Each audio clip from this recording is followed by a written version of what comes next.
कर सुन लो, अगर आज तुम मेरे लिए खाने को कुछ भी ना लाए तो मैं कल अपनी माँ के पास चली जाऊंगी। क्या ऐसे फूकी मारने के लिए तुमने मुझसे शादी की थी? गौरी, मैं क्या करूं? जब से ठंड शुरू हुई है सभी पेड़ पौधे सूख गए हैं। मैंने कल भी बहुत कोशिश की मगर मैं कुछ भी ना ला सका। अब जाओ और मेरे लिए कुछ लेकर आओ, मैं भूख से मर रही हूँ। फटा भी तो क्या, फिर कालू बेचारा रोज की तरह अपने घर से निकलता है। वो सीधा चिड़िया के पास जाता है जहाँ कबूतर और तोता भी भोजन को लेकर परेशान बैठे हुए थे। दोस्तों, मेरे घर में कुछ भी खाने को नहीं है। क्या आप में से किसी के पास कुछ है? हम भी इसी जंगल में रहते हैं और हर तरफ बर्फ ही बर्फ है। हम भी भूखे हैं। हम सबको मिलकर कुछ ना कुछ करना होगा। अगर ऐसे ही चलता रहा तो हम सब भूख के कारण मर जाएंगे।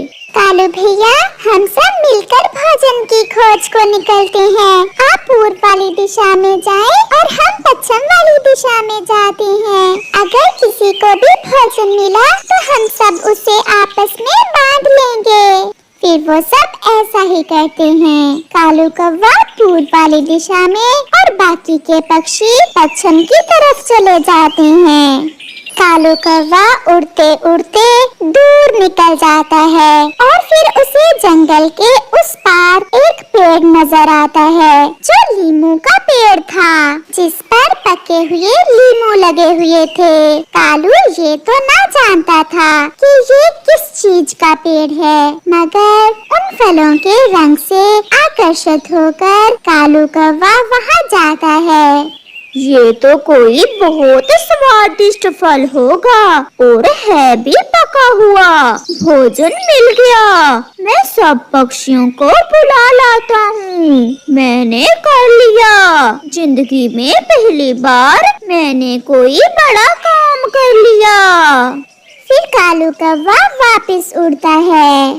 वो तो बहुत तेजी से उड़ रहा था और फिर वो दूसरे पक्षियों को ढूंढ लेता है। जल्दी चलो, जल्दी चलो, भोजन की समस्या खत्म हुई। मैंने जंगल के उस पार एक फलदार पेड़ की खोज की है जिस पर पके हुए पीले रंग के फल लगे हुए हैं।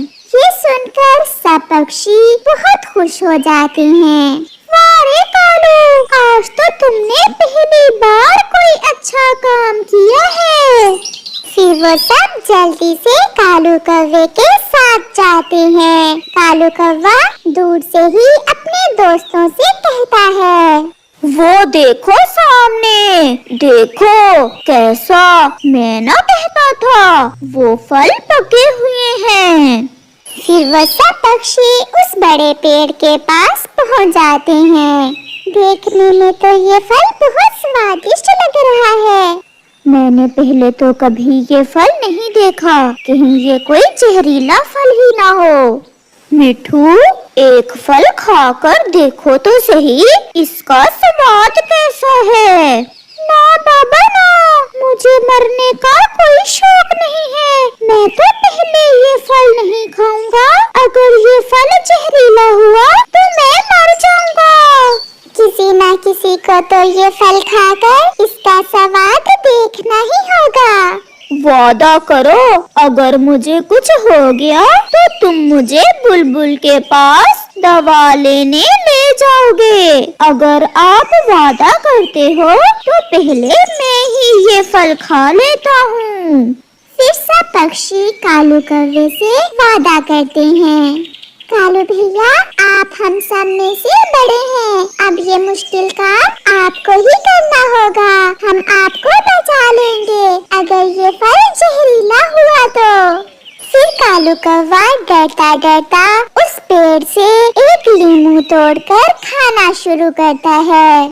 शी, मेरी चोंच, मेरी चोंच, ये फल तो बहुत खट्टा है, इसका स्वाद बहुत अजीब है। नहीं, ये कोई खाने वाला फल नहीं है। कालू, हम तो ऐसे ही खुश हो रहे थे इस फल का रंग देखकर।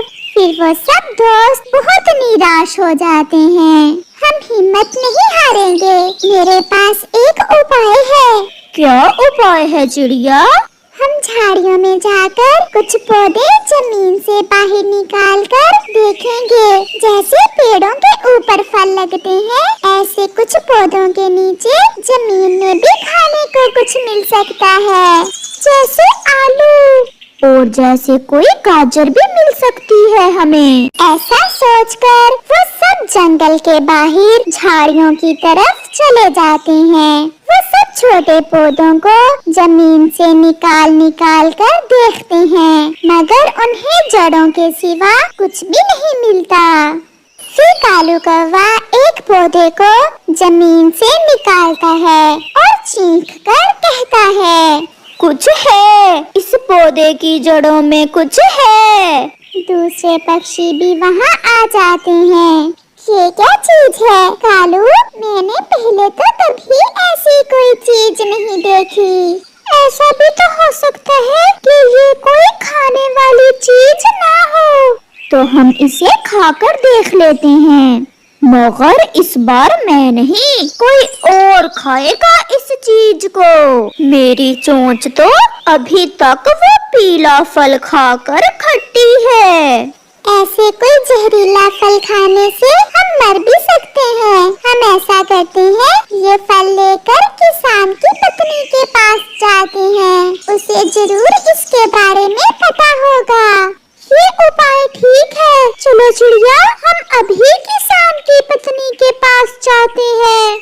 फिर वो पौधा जिसकी जड़ों में कुछ लगा हुआ था, उसे लेकर किसान की पत्नी के पास जाते हैं। वो जंगल के पास वाली बस्ती में जाते हैं। आज आप सब पक्षी यहाँ कैसे आए हैं? माँ जी, हमें कुछ मिला है, हमें कुछ नया मिला है और हम इसे खाने से डर रहे हैं। हम आपसे ये पूछने आए हैं कि क्या ये कोई खाने वाली चीज है? हाँ हाँ पक्षियों, ये बीज है और इन्हें आग पर भून कर खाया जाता है। ये बीज बहुत स्वादिष्ट होते हैं।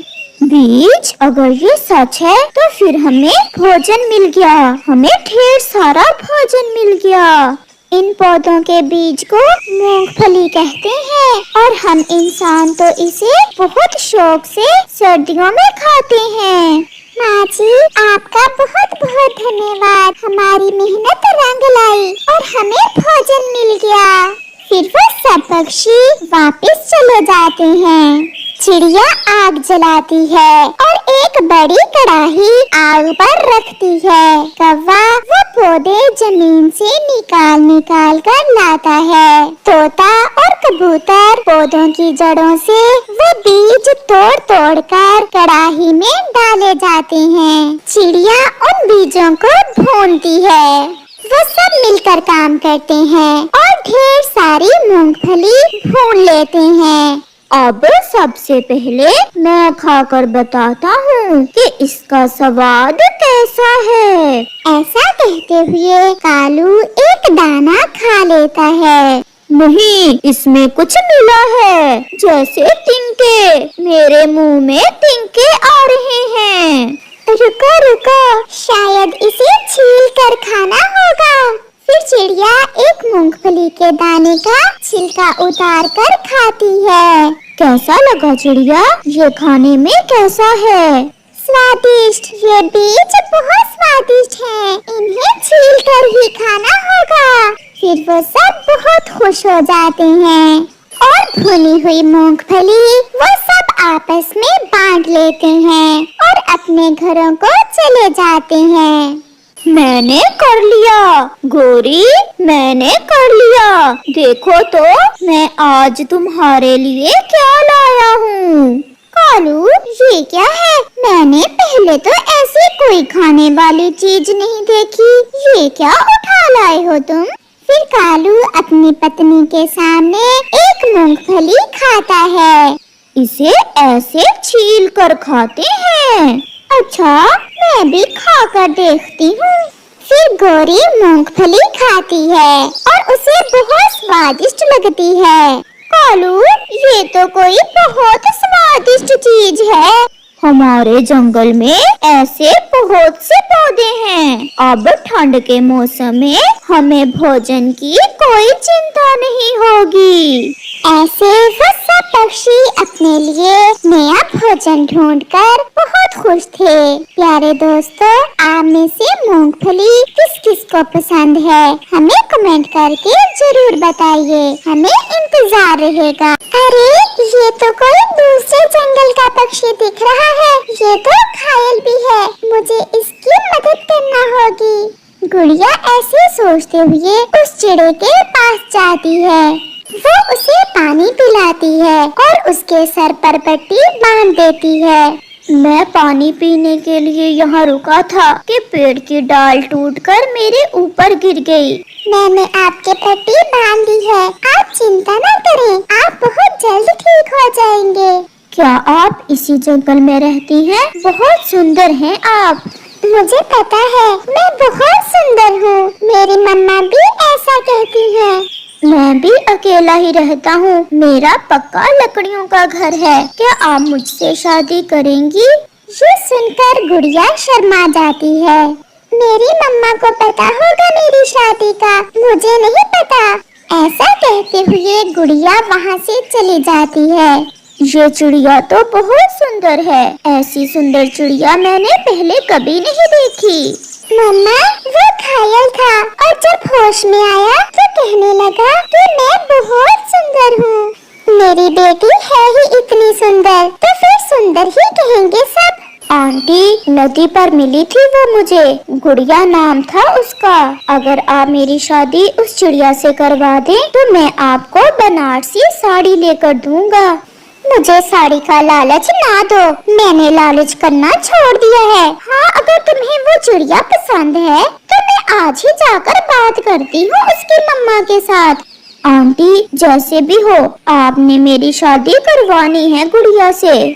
मैंने कहा ना कि मैं आज ही जाती हूँ, मुझे पूरा विश्वास है उसकी मम्मा मान जाएगी। आंटी, ये मेरी फोटो ले जाएं। फिर गौरी कव्वी मानो चिड़े की फोटो लेकर रानो चिड़िया के घर की तरफ जाती है। मानो है नाम इसका, ये चिड़ा भी मेरी बेटी की तरह ही सुंदर है। बहुत जचेगी इन दोनों की जोड़ी। और है भी बहुत अच्छा वो चिड़ा, बहुत मेहनती है, घर अपना है, ईमानदार है। मुझे विश्वास है वो हमारी गुड़िया को खुश रखेगा। गुड़िया, सुन रही हो बेटी, क्या आप राजी हो इस रिश्ते पर? गुड़िया शर्मा कर अपना मुंह दूसरी तरफ कर लेती है। जो मेरी मम्मा करेंगी ठीक ही करेंगी। तो फिर कब आए वो चिड़ा बारात लेकर? मैं तो कहती हूँ कल सगाई कर लेते हैं और रविवार को शादी। जैसे आपको अच्छा लगे। मैंने तो अपनी बेटी की शादी की पूरी तैयारी कर रखी है। फिर गौरी कभी वहाँ से चली जाती है। आंटी, क्या मान गई गुड़िया की मम्मा? कल तुम मेरे साथ ही जाना, कल सगाई है और रविवार को शादी रखाई हूँ मैं तुम्हारी। ये हुई ना बात। अब मैं अपनी आंटी को महंगे वाली साड़ी लेकर दूंगा। अच्छा, अब तैयारी कर लो, मिठाई भी लेकर जाना है, मिठाई ले आना कल। मैं तो कल मिठाई के ठेल लगा दूंगा। रात को गुड़िया अपने घोंसले में लेटी हुई अपनी माँ से बातें कर रही थी। मम्मा, मैं कैसे आपके बिना रह सकूंगी? मेरा तो दिल नहीं लगेगा आपके बिना। जैसे मैं अपनी माँ का घर छोड़कर आपके पिताजी के घर में आई थी, ऐसे ही सब बेटियाँ एक न एक दिन अपने घर में ही जाती हैं। आपको उस घर से प्यार हो जाएगा। सुबह हो जाती है। गुड़िया, उठो बेटी, गौरी मेहमानों को लेकर आने ही वाली होगी। आप जाएं और नदी पर जाकर तैयार हो जाएं। मम्मा, मैं तो तैयार ही हूँ। नहीं बेटा, जाओ और नदी पर जाकर अच्छे से तैयार हो जाओ। आज सगाई है तुम्हारी, कोई आम दिन थोड़ा है। जब मेरी सगाई हुई थी ना आपके पापा से, तो मैंने सारा दिन तैयार होने में लगा दिया था। फिर गुड़िया नदी पर चली जाती है। अभी गुड़िया घर से निकली ही थी कि तेज हवा शुरू हो जाती है और अचानक एक तूफान जंगल में आ जाता है। सब इतनी तेजी से हुआ था कि गुड़िया को संभलने का मौका ही नहीं मिलता और गुड़िया हवा के जोर से एक बड़े पेड़ से टकरा जाती है और उसका पंख घायल हो जाता है। मेरी गुड़िया भी घर से बाहर है और ये तूफान भी अभी आना था। न जाने मेरी बेटी किस हाल में होगी। कुछ देर बाद तूफान रुक जाता है और चिड़िया के घर के दरवाजे पर दस्तक होती है। मेरी बेटी, क्या हुआ कबूतर भैया? मेरी बेटी कैसे घायल हो गई? जब तूफान रुका तो मैं गुजर रहा था कि मेरी नजर गुड़िया पर गई। शायद किसी बड़े पेड़ से टकराने से इसका पंख टूट गया है। मम्मा, ये सब इतनी अचानक हुआ कि मुझे कुछ पता ही ना चला। आप गुड़िया को किसी वैद्य जी के पास ले जाएं। मुझे लग रहा है गुड़िया का पंख टूट गया है। कबूतर भैया, जाते जाते गौरी को बताते जाना, आज गुड़िया की सगाई की रस्म थी। वो कहीं मेहमानों को साथ लेकर ना आ जाए। मैं अभी जाकर गौरी को बता देता हूँ। उस बेचारी का तो पंख ही टूट गया है, खून भी बहुत बह गया है। जान से तो बच गई, परंतु वो कभी उड़ नहीं सकेगी। वो मानो है ना मेरा पड़ोसी, उसी से आज सगाई थी गुड़िया की। आप जाएं और मानो चिड़े को भी बता दे जाकर, वो भी देख लेगा अपनी होने वाली मंगेतर को।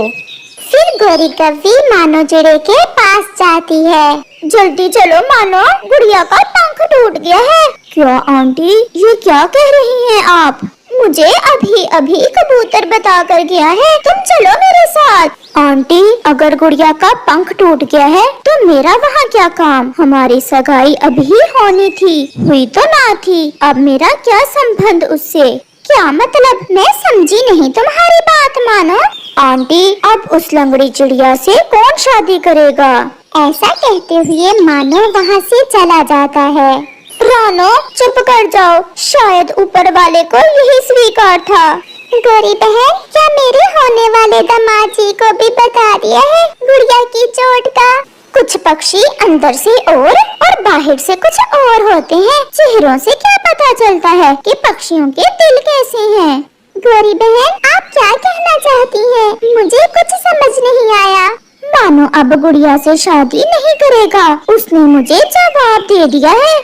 ये सुनकर गुड़िया और उसकी मम्मा रोने लग जाती हैं। गुड़िया, चुप कर जा बेटी, वो तो अच्छा हुआ उसका असल चेहरा भी सामने आ गया। शादी के बाद भी ऐसे पक्षी से जिंदगी गुजारना मुश्किल हो जाती है।